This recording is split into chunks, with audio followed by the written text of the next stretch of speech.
Rocat has been making a gang of noise here with the peripherals lately. That's why my body was fully ready to try out the Burst Pro Air and see could this be my next daily driver. Oh yeah, let's go.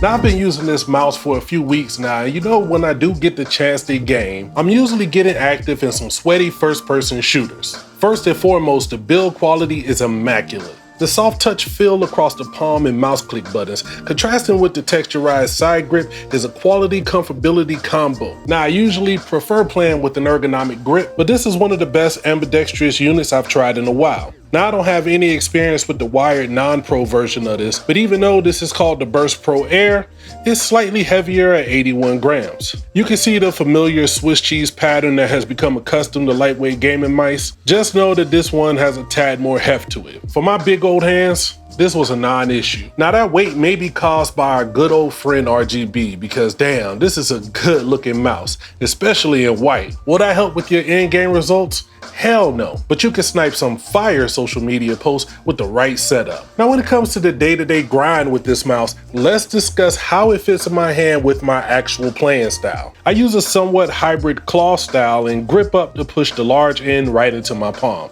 The left and right clicks are very solid with very little play. There's nothing special about the scroll wheel, it's functional, but keep in mind that I don't use it in game nearly as much as others may. I like the size of the side click buttons, which I actually use more as macros when video editing than while gaming. And yeah, I've gamed with this thing. I mean, I don't mean to double click my own mouse, but I'm pretty nice with it. Rocat has its own OWL 19K optical sensor based on the PAW 3370. Now I'm no sensor expert, but I had no problems easily jumping into games and taking fools out with precision. I use a few colorful desk mats, nothing along the lines of enthusiast grade mouse pads, but the PTFE feet glide with ease across any of the surfaces I use. Now one of the biggest issues that I've had with it is connectivity. You have the option to use it wired, wireless with Bluetooth, or wireless with the included dongle. For me, if I don't use the dongle at the front of the case, I get random drops in the middle of gameplay. Now for the most part, I don't personally care, but if you're trying to keep the front of your case more minimal, you might want to try to figure out a different option. Speaking of options, the Rocat Swarm software is pretty extensive. You can modulate the polling rate, debounce time, and even set macros on every button.